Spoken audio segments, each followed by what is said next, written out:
Welcome everybody to this week's episode of the CD Sport Podcast with me, Kerry Davis.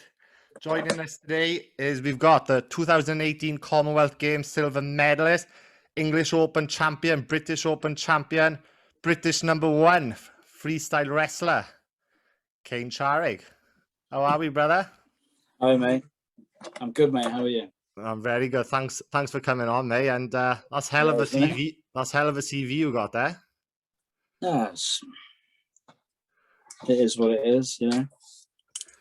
I should have. No, there's obviously lots more, but I don't know. I hate all that. I hate. Oh yeah, I did this and I did that and I did this and I did that. I just kind of. I stick with the one, you know, the Commonwealth silver, and we're just, yeah. I hate it all. I find it all so awkward, you know. I'd say we were having a quick chat before, and obviously you've won a lot of other tournaments as well. You know, have you won the English Open a few times? And British Open and stuff. Yeah, I think so. Yeah, yeah. So lots of different events, loads, and I've been obviously competing for most of my life. So there's plenty down there. Yeah. How old Again, I hate it. I'm 29 now. 29, and you've done all that. Yeah. So yeah. How long? When did you start? Because you were doing judo first, were you? Yeah. So I started judo when I was 4. 4. Yeah, 4 years old, and it was just kind of what we were brought up in, really, and fighting every night at the club, and then, you know, you reach a certain age, so I was 15, and then I moved away, went full time, training, you know, 2 or 3 times a day, every day for, you know, years and years and years of my life. So yeah, now I'm fat, retired, and moving on with my life, trying to earn some money and trying to. It's such a big change. It's such a big change. Just before, I never thought past the end of my nose. I just, all I cared about was wrestling, and that's all I wanted to do. And I never thought about, what am I going to do after? I thought I'd just go on and on and on, wrestle forever, and, you know, compete, do other things.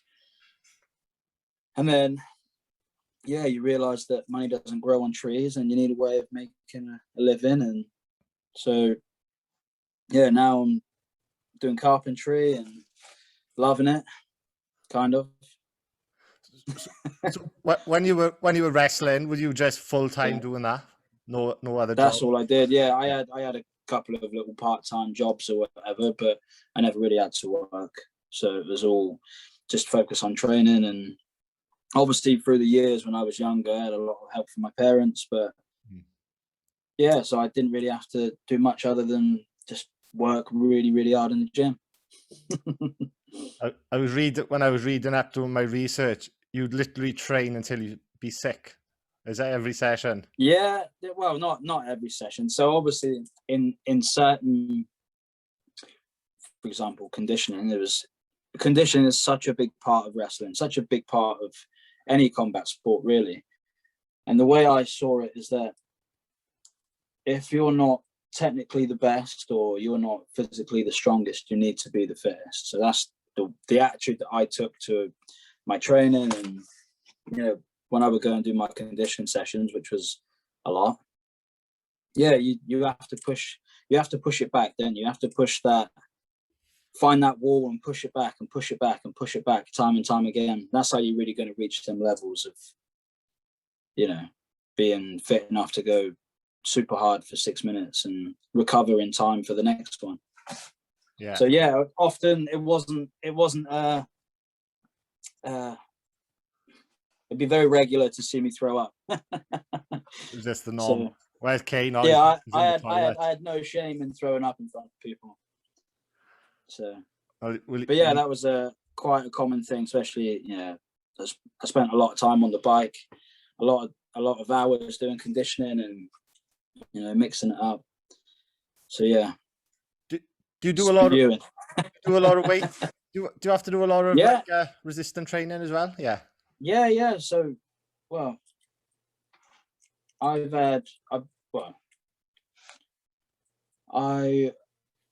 my first time I ever lifted a weight, I was probably about 14, and I was terrible.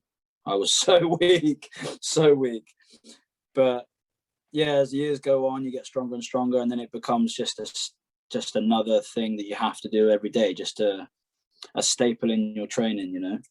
Yeah, so I probably, back in the day when I was training full time, it would be conditioning 3-4 times a week, lifting 3 times a week, or 4 depending on the program, wrestling every day, and I did yoga and things like that, and I was always on the bike at the end of the day, just because I'm a bit of a porker, keep the weight down. And as you can tell now, look at the size of me. Well, you don't look big to me, mate. It's a beard. That's what it is. It's making your face. Yeah, well, no, it's these big cheeks I've got. I look so different now. I'm about 85 kilo now. 85, and you used to compete at. Were you always 65 kilo? Always 65. Yeah. Well, when I probably up to the ages of 18, I was 60 kilos.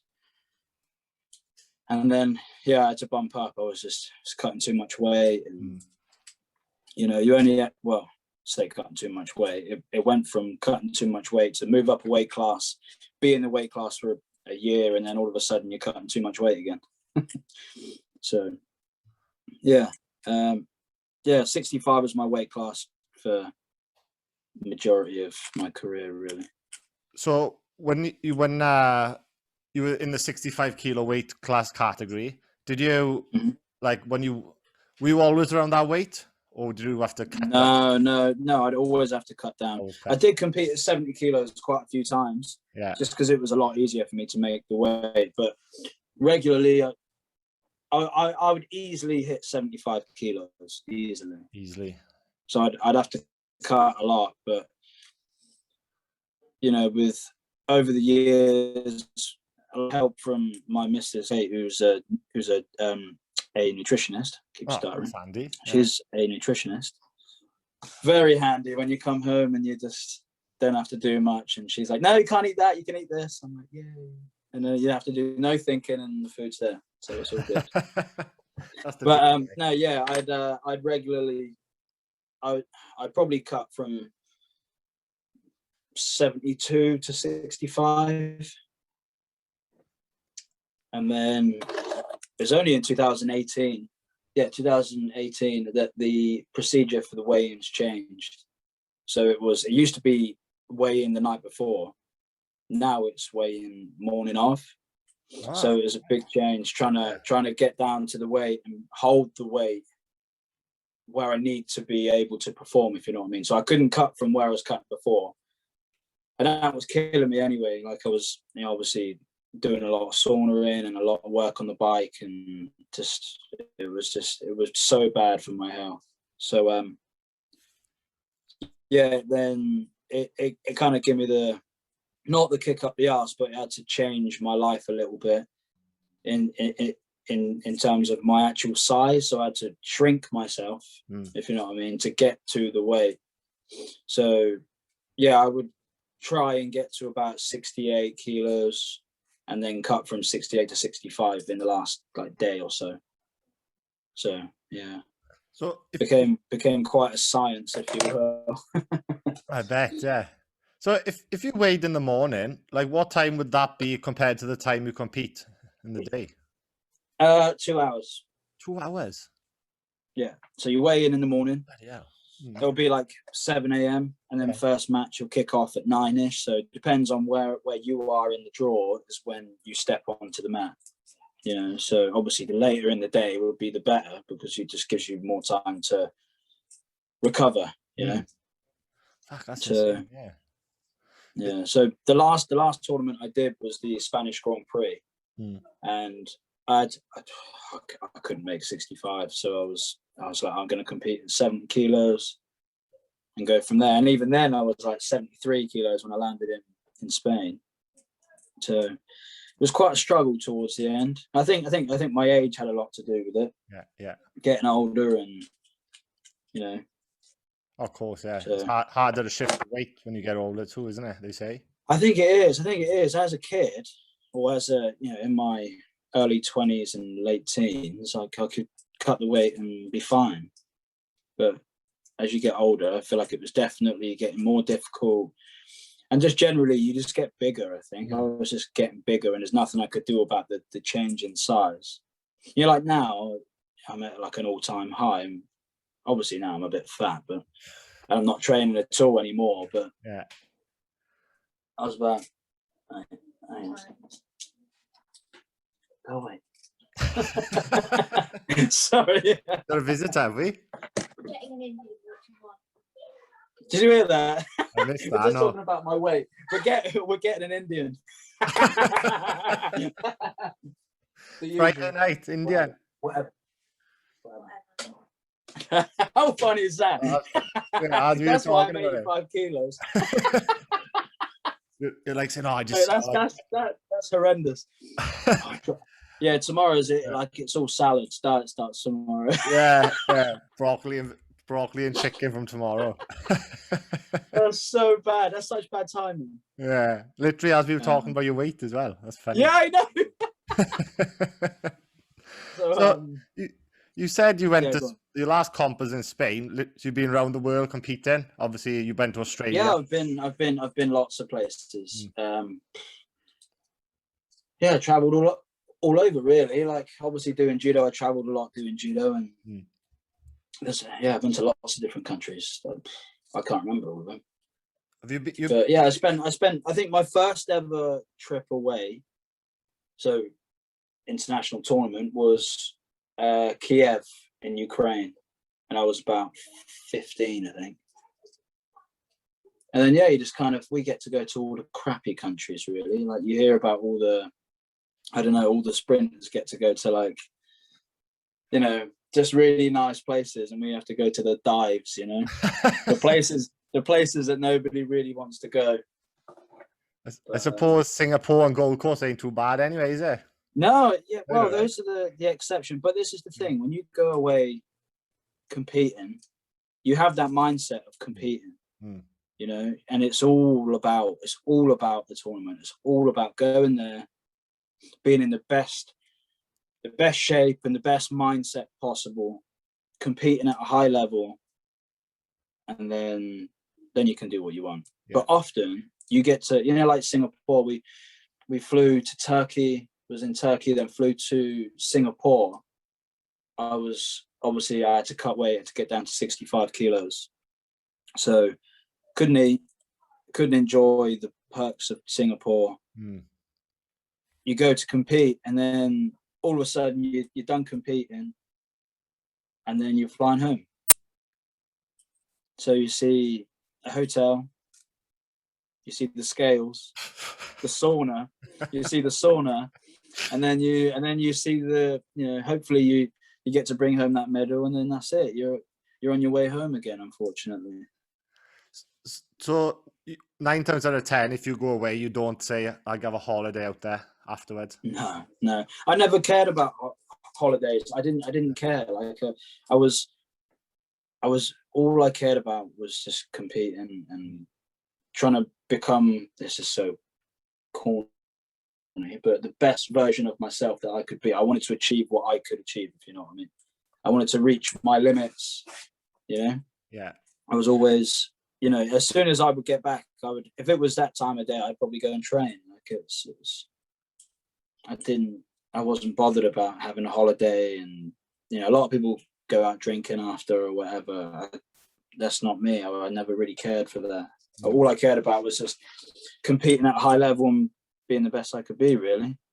I think it shows what the stuff you've won and stuff, as well. And well, I'd say I feel like, I suppose in some people's eyes, I feel like the expectations I had for myself and where I thought I could be, I feel like I'm an underachiever in that way. I feel like I dedicated my life to the sport and underachieved. You always want more, but I think that's what keeps a lot of people like myself going. Yeah. If you feel like, oh yeah, I've done it now, you're not going to push you're not gonna, you know. Hmm. I feel that there's lots of athletes like me out there that even if you was to go and win Olympic gold medal, that still wouldn't be enough, you know. And it wasn't enough. I retired prematurely, I think. I feel that it wasn't the right time for me to retire because I still feel like it had something in me. But politics and life, you know, money, all these things come into it, you know. I was getting to that age where, you know, 20, 27, 28 years old, and I had nothing other than, you know, wrestling shoes and a bag. Yeah, yeah. You know, it was, there comes a time where you have to think about what's next. And that's difficult. It really is difficult because I never put any thought into it, really. It was only when basically I had no money. Me and the missus had to basically pack up and leave Cardiff and move back in with my parents, which is shitty, you know, but needs must, you know. You can't have it all. I put no effort into the other half of my life other than wrestling, you know. I put no effort into what I'm going to do next. Obviously, I went to college. I went to a sport college, special college, and I was on the TASP program, so Talented Athlete Scholarship Scheme. Oh, I was on all that. Yeah. So I was lucky in some ways, but I didn't want to do sport forever, and I had no interest in working in sport. I wanted to wrestle, and I wanted to. Yeah, that's it basically. How my how my sentence just ended. It was basically my life. All I cared about was wrestling, and it's silly now because I'm pushing 30 and I've still got bugger all, but I'm on the way up, you know. But yeah, you got to the think lessons as well. that wrestling have taught me now is definitely showing. Sorry. I think we crossed thing then. Yeah, no, I was gonna say you haven't got bugger off, but you still got to, you know, how many people's got a silver, silver medal, you know? Exactly. You know, some people are, you know, glass half full and glass half empty, if you know what I mean. I'm a little bit half empty in some ways, but I think that's what pushes me on. You know, like now I have no issues in working 7 days a week. I have no issues in working, you know, getting up early and working hard and working late. It's just another. Wrestling has taught me a lot of lessons in that way. It's made me quite tough in the way that a lot of people moan about having to work 6 days a week or 7 days a week or whatever. For me, it's just you graft in and there's a goal at the end of the tunnel, and that's it. And you've always like you said, wrestling is such a tough sport. So you've done it for years. Yeah. So, you know, just working and, you know. And this is, having done it, wrestling full time is way harder than working full time. I don't give a shit what anybody says. A lot of people will get upset and go, "No way, working full time is really hard." Fuck off. Yeah. Well, I can imagine. No, I agree. I agree. Being an athlete and wrestling full time is hard. It's hard, you know. And you know, even in other sports, judo, boxing, it's hard. It's harder than going to work. You know, way harder. You take your hat off to like the athletes. Maybe not the UFC. Obviously, is the elite, but people who are trying to get to that stage of say the UFC or Bellator or whoever. Yeah, the hardest part. The hardest part is getting there with no money to do so. Exactly. Yeah. And then once you get there, you start to you know, reap the rewards of your hard work, although it might be small at the beginning. You know, however much they pay you to fight in Bellator or the UFC in your first contract, whatever. But you know, getting there is the hardest bit. You know, there's once you're there, it's you know, you start to reap rewards, don't you? Start to get paid for the hard work. Yeah. And even then, like they say, like UFC fighters, for example, they're not even paid that great, you know, to what the work they put in. Yeah. You know, so Yeah. No, it's you're Indian, sorry. Kevin. Yeah, no, not yet. No, No, sorry. So that's we'll talk a bit about of the journey you got to get to the Gold Coast, though. Like, how did yeah. it start? Like, when did you say, right, I'm going to push now for the 2018 Commonwealth Games?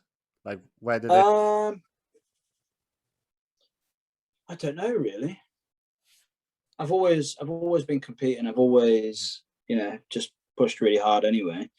But that was always a long-term goal from years ago, really. I feel like when I stepped out of judo, I felt I was mentally broken by just being injured so much and having one foot in wrestling and one foot in judo. I just kind of just got rid of it and then just went straight into wrestling and focused fully on that. I don't remember a time when I thought, oh yeah, I'm really going to push for the Gold Coast. But I remember probably not going to the games in 2014 was a big thing. And that obviously motivated me, knowing that there's a lot of people going there that I'd fucking smash. And I didn't get that opportunity. So yeah, I suppose it would have been then, but obviously, like 2 years out, you think, things have really got to start. You got to start planning that run. You got to start thinking about what's going on. Obviously, the guys at Sport Wales had a big say in my training, a big say in all the planning, and them guys are just unreal. Like the head S&C coach, Matt Archer, he was just the man, really. He was the man behind the plan. So yeah, years before, it was already like we knew what the biggest tournament was for me to get to. Well, let me rephrase that. The tournament that we put most focus on was the Commonwealth Games, and that was probably from like 2014 onwards. But I'd say 2 years out was like, right, we need to start focusing all the training, all the planning, everything. Yeah. Put it all into getting to that, getting onto that plane in the best position as, I keep stuttering. Getting onto that plane in the best shape possible, put myself in the best position to go and take a medal, really. And I knew that, to be honest, I knew years before that I was going to be in contention for a medal there. Obviously, it was just what colour and,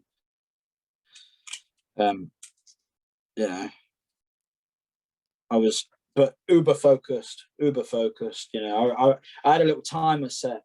I think it was from 200 days out. I had a little timer that I put on my bike in the living room. My watt bike. I had a little timer that said, 200 days and counting. And I didn't have a day off for 200 days. So that was the kind of, the push that I was putting in, if you will, going hard. Yeah. Obviously there were rest days, but my rest days weren't really rest days. It was, you do something. I was still on the bike every day. I was still on the bike, ticking over, recovering, but focusing, obviously getting my weight in the right place, Yeah. So, So when you got there, so you get in the team and you get in the Welsh team. I was looking on your Instagram and doing the opening ceremony. That must have been pretty fun. Oh my God, that was the most incredible experience of my life. I've had many great experiences, and competing at a high level, you get lots of them. You get to fight in front of lots of people, but walking out in front of 80,000 people, and there's a select few of you, was only me and Curtis that went to the games for wrestling from Wales.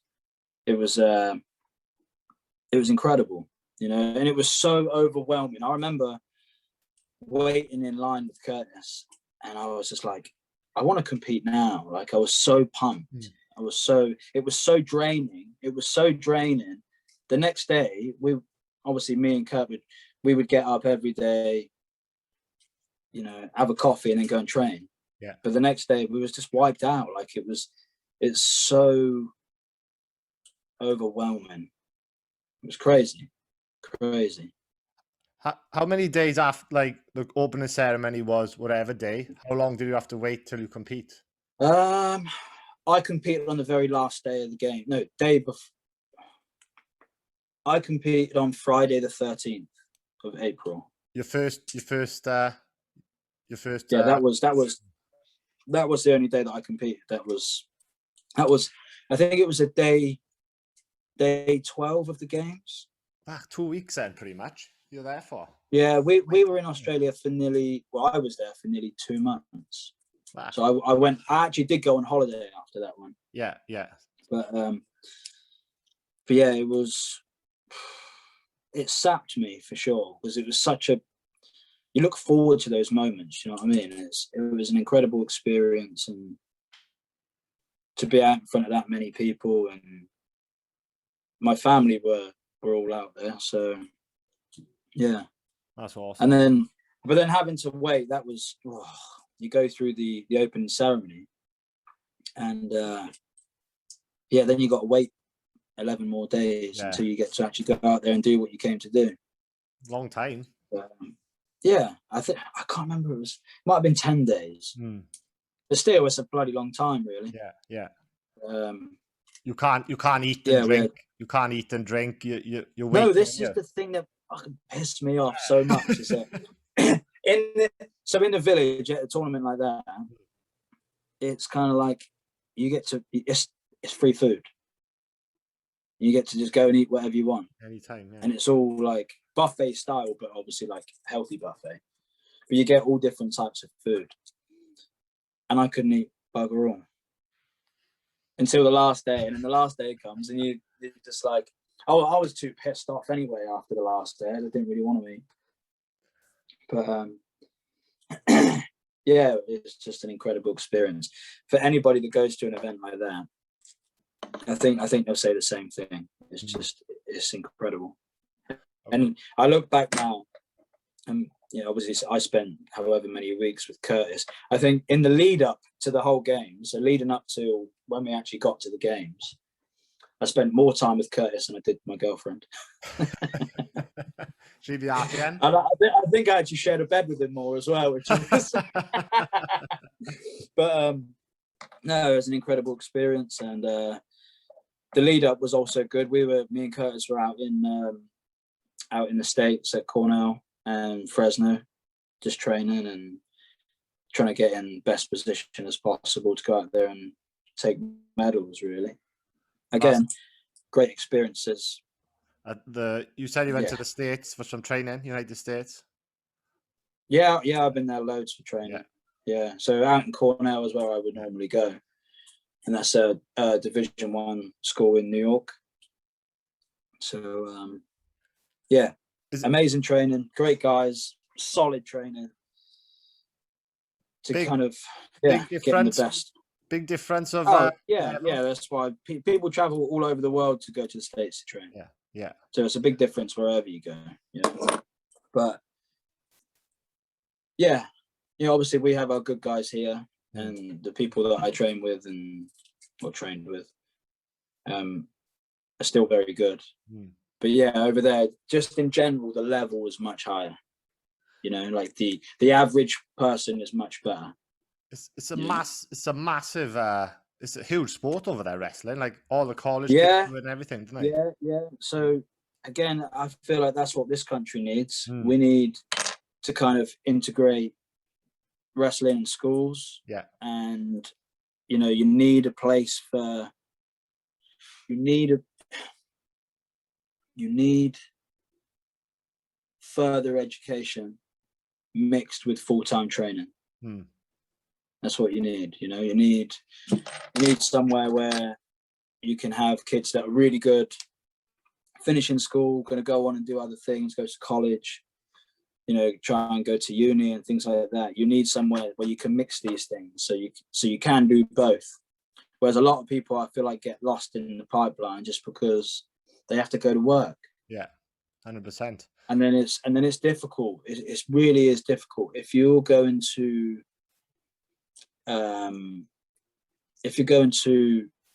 work full time. You know, for example, what I'm doing, carpentry, like chipping, you're on a building site most of the time. Yeah. Or you're in someone's house, and it's you know, it is quite hard. So I can understand why people don't want to go and slog their guts out after work. You know, you need something where you can almost like go to university, have another 4 years or 6 years post school, where you can just focus on education and training, and that will make the difference. You know, think how many athletes we'd have there. We'd have so many more, you know. Well, yeah, we'd have all a lot more as well. And I get, again, like, this country does have good wrestlers, except we don't get paid, as, if you will, you know. We all have to go to work. Yeah. We all have to go to work, whereas in a lot of other countries, a lot of things are kind of, you know, you can go and train for free, and living costs aren't so much. And, you know, like in the States, a lot of people will get scholarship, or, you know, they go to university, they get financial help, and all the training's free anyway. You know, yeah, you live where your uni is, it's easier, you know. But here you're working 9 to 5, and then you've got to drive an hour or so to train, and a lot of people don't want to do it for another 10 years post leaving school. No, you know. So it is difficult. And that's what I said. The challenge is, like, I used to drive from Cardiff on a Tuesday morning. Well, I used to go to work Tuesday morning, and then I used to go training. I would drive to London from Cardiff. I would train in the evening. I'd stay the night. I'd sleep on the mats in the gym. My coach would then come in the morning at like 5 o'clock. We'd train in the morning. He would then go to work and then come back to the club after work, and we train again. And then I do the same on Thursday. You know, you train first thing in the morning, train again in the evening, and then I would drive back to Cardiff at like stupid o'clock. So it's like a 4-hour drive. 4 hours, yeah. I would drive from Leighton in what's that? East London. Oh yeah, I think so. It's like the M11. Yeah. So I'd drive from there all the way back to Cardiff. I'd have about 3 hours sleep. I'd then get up, go to work. I'd only work a couple of shifts a week or whatever, and then go to training again after. And that's the kind of thing you would do. And then, obviously, being back in Cardiff, I would train first thing in the morning, in the afternoon, and then in the evening. You know, so I try and fit in all my bits. So obviously, like, a lot of my morning training would be very structured through Sport Wales, and yeah, that would be anything from lifting to conditioning, or to any kind of specific stuff, any testing, whatever. And then in the afternoon, it would probably be like yoga or some cycling, and then in the evening it would be wrestling. And then I would kind of make the most of my weekends, try and fit in a session in the morning, and then again on a Sunday. So I would try to wrestle six days a week. I would wrestle 6 days a week. Just smashing your body, you know. Yeah, well, tight, you know. You're not getting the right rest or nothing. Yeah, but yeah, no. This is the thing. I don't think I ever did get the rest that I needed, but mentally, that's what I felt like I needed to do. I felt like I needed to train. I couldn't have a day off. I felt like it was not like mentally weak, but Do you know what I mean? I felt like I need to do something. If the best guys out there have got better training than me, I need to go further and do more to reach that level. If you know what I mean. Yeah, 100%. You just want to push and push. Like the guy who won, is an Indian fella, is it? Bajrang Punia. Yeah. Is it big in India? Is it wrestling? Yeah, I think it's well, besides cricket, it is a national sport of theirs, I think. Yeah. You know, but yeah, Bajrang at the time he was world number 1. A previous, I think he's like world silver medalist. He was very, very good, incredible. And yeah, basically my plan was just to go out there and try and upset him, you know, try and squeeze out a win, but it wasn't to be. I wrestled him in Singapore, and again, it was he beat me there, but yeah, all that effort had gone into trying to shock the world, if you will, a little bit, try and squeeze one out. Was he by far the best you've ever come up against? In comp. Yeah, I suppose so. In a tournament, yeah. Yeah. You know, being out in Cornell as a kid there called Yanni, and he's next level. He beat Bajrang and at Beat the Streets. Oh yeah. So he's he's unreal. And I got to train with Yanni a lot. So yeah, he's next level. I feel like if he makes it to the Olympics, he will shock the world royally. I feel like he'll definitely come away with a medal. 65 kilo he is too, yeah. 65 kilos, yeah. He's a monster. Keep an eye out for him. Yeah. And any like big names you would love to, had a feel with, who you never, like. I feel like every person who wrestles would love to have a wrestle with Jordan Burroughs. Yeah. Or Cejudo. You obviously have your guys that you almost like look up to in some way. And obviously now he's out in the limelight, but Henry Cejudo, because of MMA, he's quite famous now. But back in the day, he was just a kid that went out there ranked number 35 in the world and managed to squeeze out an Olympic gold medal. He is what a lot of people aspire to be. If you're not already the front runners, it is possible to go out there and squeak out a win against the world's best. I didn't know that. So, he was 39th ranked going into Olympics. Yeah, I don't think he won his first match at the World Championships. Oh, right. Interesting. So something like that. He definitely wasn't up there. I think he was ranked something like 30 in the world or something like that.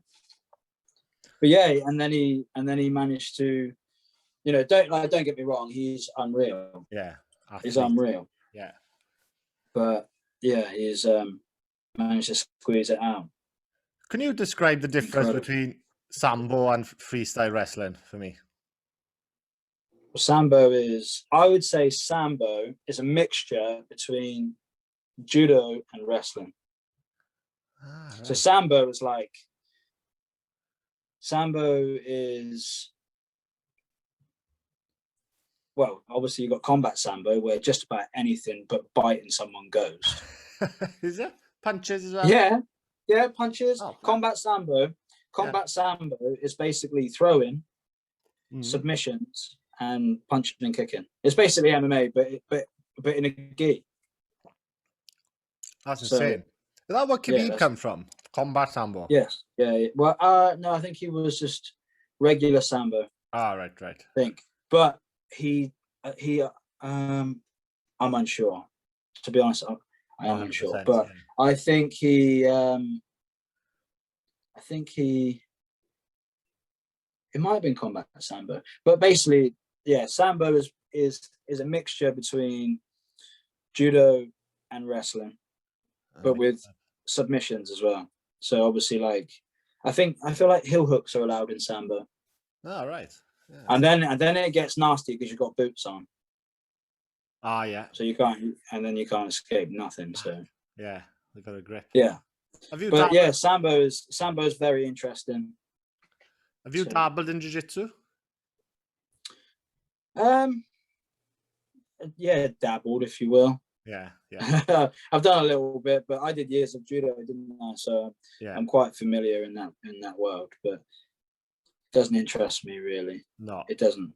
I do think about it. I feel like I feel like I would need the right gym and the right coach for me to. I tell you what, if I still lived in Cardiff, Yeah. I would train at CF24, and I would probably do jiu-jitsu with Bryn and Ben. F24. Have you heard of that one? Is that CF24, yeah, they're in Cardiff. is that a mixed martial arts gym or just BJJ? No, that was just BJJ. All right, yeah, awesome. Yeah.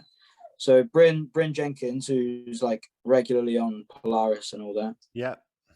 Yeah, him. So he's a black belt in jiu-jitsu. I feel like if I was to still live there, he probably would have, nagged me enough for me to say, yeah, go on then. Go on then, yeah. It seems like the thing to do nowadays, but it just doesn't interest me that much. It doesn't.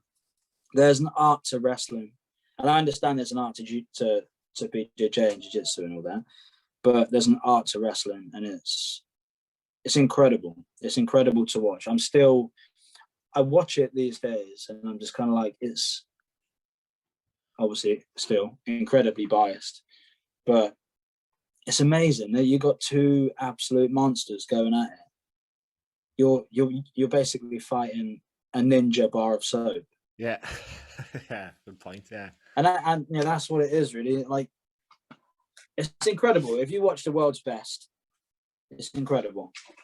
Well, I tell you what I did watch, and they both meant well. Jordan Burroughs and Ben Askren, and he just fucking mauled Ben Askren, didn't he? In that what's it called? The show you said earlier. Beat the Streets. Yeah, that's it. Well, that just goes to show, doesn't it, the standard of wrestling compared to, obviously Ben Askren was been to Olympics in freestyle back in 2008, I think, 2008, and he was very good back then, but it ain't the same. Yeah, it ain't the same. And Jordan Burroughs is what, 5-time medalist for World Olympics. Like he's probably more than that. 4 times world champion, Olympic champion, and a couple of bronze medals. Yeah, and he's still young. It's ridiculous, man. It's so crazy how good he is. People don't understand, right? People do not understand the level of this guy.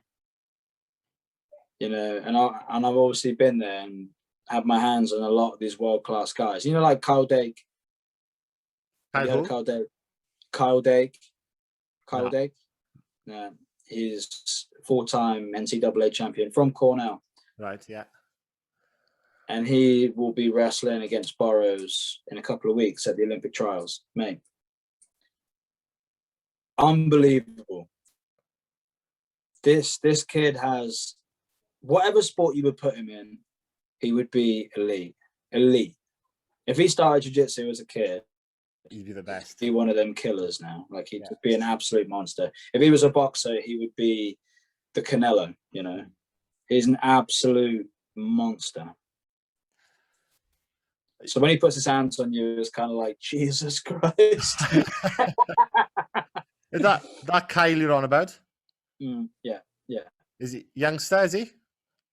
No, I think he's, I don't know how old he is. He might be probably my age. Might be 30, might be a bit, he might be a bit older than me. So he might be like 30 or 31, something like that. Is he going to take Jordan Burroughs then? Yeah. I think he beats him, mate. There we are. I think he beats him. I'm looking forward. I'll keep an eye out for that. Burroughs beat him at the Olympic, no, not the Olympic trials, at World Team Trials a few times. Right. So Burroughs has beaten Dake a few times, but now it's a whole different kettle of fish. Dake went up, won 2 world titles at a different weight. He's coming back down to 74, and I feel like he's just going to stomp him. He's going to smash him. So, yeah. But that doesn't obviously, Jordan Burroughs is unreal, but I feel like there's another level. I'll have to keep. I'm gonna keep an eye out for that one. Definitely. A few weeks time it is. It's so entertaining. I don't know why it's not more popular. I don't understand. It's amazing. It's so entertaining. It's so much. I can't get my head around watching BJJ. I get it. Some people love it, and it might be entertaining, but I just can't get my head around it. I find it fucking boring. Yeah. I'm more. I'm more just the MMA side of it. Like I know the basics. Yeah. Kimura, all that stuff. But yes, like in watching a proper BJJ go at it, they throw all these heel hooks and knee bars. I don't know them, I don't know. It's impressive. It's awesome, and it's such a growing sport as well. Yeah. Like a lot of my mates. It's really taken off. It's really taken off. But I feel like that was what judo was in like the 80s, or the 70s. It was like it was really in, and then the next new thing will come along. Yeah, because it is definitely a moneymaker, isn't it? BJJ, it's definitely a moneymaker. I don't know, like I don't know any wrestlers, to be honest. Like yourself, pure wrestlers. Yeah. I don't know anyone personally. I know a lot of BJJ, boxers, kickboxers, Muay Thai fighters, but as for pure wrestlers like yourself, personally, I don't know any. What about judo players? Do you know many judo players? Do I know any judo players? There you go. That's the kind of level that we're at. It's kind of like I don't. We're not in the limelight. We're not in the spotlight. So, but if you look in the right places, you find them. Yeah, but like we said, if you go across the pond, America, it's bloody it's mad for it, isn't it? They love it. Yeah, you get someone like Jordan Burroughs who's sponsored by Ralph Lauren. It's kind of is he? It's easy to be seen when you're there. Yeah. So it's easy to be seen when you're getting sponsored by Ralph Lauren. Whereas me, no one wanted to sponsor me ever. No one give a shit. No one cared. No one give a shit. I tell you what, it's only when you win tournaments that are on telly that people actually give a shit. And it's a shame because there's so many talented people in this country that wrestle. So many. Yeah. But again, like there's no money in it. There's no incentive to stay. There's no coaching opportunities. It's difficult. It's difficult. Wrestling is in a difficult place. Did you have many people reach out to you after Commonwealth Games? Like to I did. Yeah, I just did loads of seminars, really. Did you? Yeah, nice. Yeah, and that's all right. But again, like it's strange because it's strange because you go and do a seminar then, and I'm nowhere near as good as what I was. Do you know what I mean? It's kind of like you're getting me in, and I'm 50% of what I was, however many years ago. Which is crazy. But I understand it. So it's just go on. Kane Charig's done, is he? No, we're not going to see him. Is he coming back for the 2022?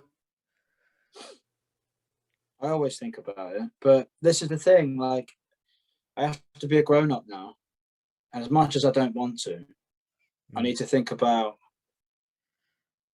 buying a house. I need to think about what's going to pay the bills. I need to think about the next, 29 years of my life. Yeah. I spent, my whole life thinking about sport and putting all my eggs in one basket. And only when I retired and I threw a paddy and I was like, oh, fuck this, I've had enough. Fuck it, I was done. Yeah. It's only then that I realized that, the medals are just pieces of metal. They're great memories and they are a symbol of your hard work, but they don't pay the bills. And unfortunately, we live in a world that, you need money. You need a career. You need something like that. So I don't know. I'd love to. I would really love to.